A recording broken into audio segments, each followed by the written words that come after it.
Acrobat is constantly changing between versions. For example, Acrobat X introduced a completely new look and feel to the product. And because of these interface changes, I've devoted an entire session to using the workspace.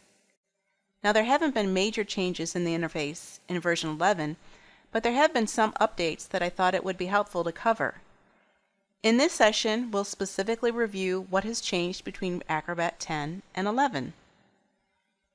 One of the major changes in Acrobat 11 is the improved ability to edit text and graphics. There's now an entire panel devoted to content editing, and the experience is so much better than in previous versions. There are helpful guides and bounding boxes. There are new text formatting tools, which include the ability to find and replace text within a document. In the panel, you'll find extensive formatting commands as well.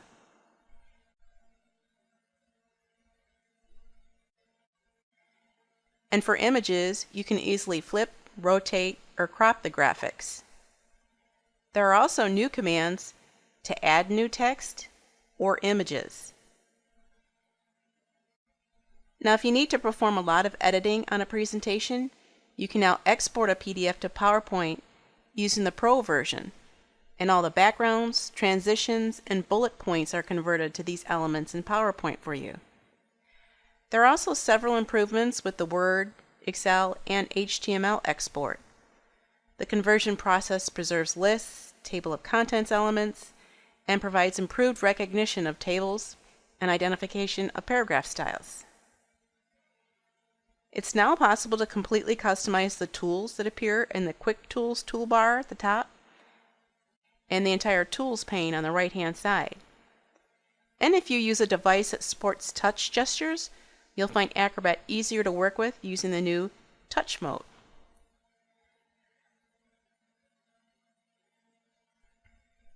Now, there are 3 new integration points. First, all the open and save dialogues provide you direct access to SharePoint or Office 365 for easy check-in and check-out. You'll also find access in these dialogues to the new Acrobat.com service. This service has been totally redesigned and can now be accessed from any mobile device, making it the easiest way to share your project files.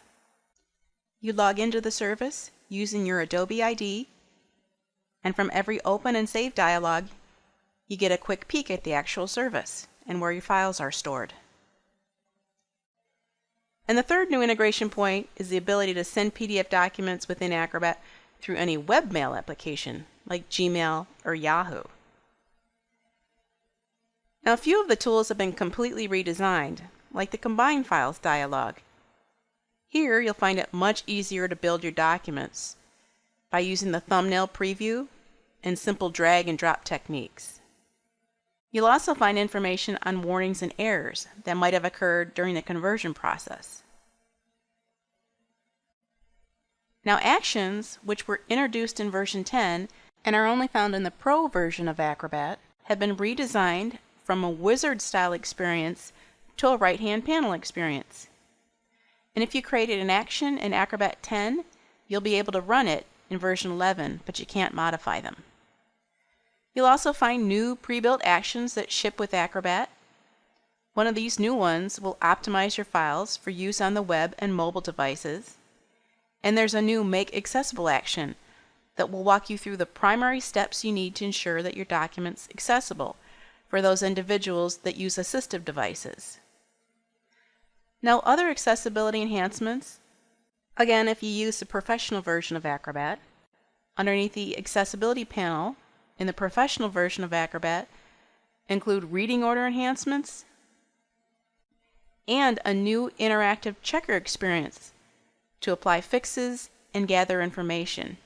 Notice how you can select any element, especially those with an X next to them, and right-click or control-click on the Mac and select Fix, or have the error explained to you.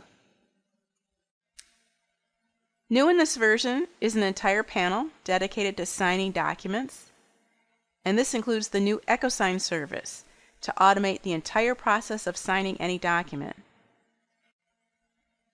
Also, to support signing documents using the EchoSign service, there's now an EchoSign form mode to build EchoSign aware forms.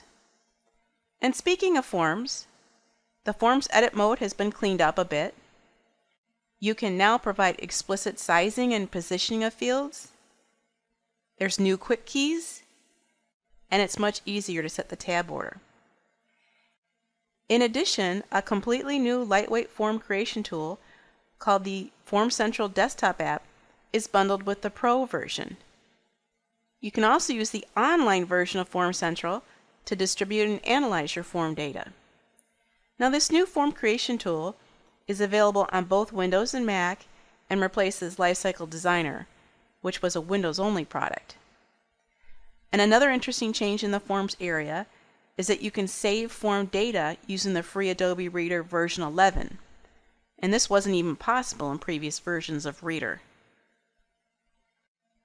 Now, in the Standards area, there's support for creating PDF A2 and A3 files, and you can also validate PDF files for PDF VT version 1 and 2 using the pre-flight tools. And the Standards panel can now display multiple standards that a PDF file may comply with. You'll find all the commenting tools are now available in both Acrobat and the free Reader. And other enhancements include the ability to read and unread comments in shared reviews, spell check the comments list, nest replies and pop-ups, and undock the comment list. Also, the old typewriter tool has been moved into the Annotations panel in the comment pane, and a new Smart Text tool has been added. Now, there have been a few small changes to the Print Production panel.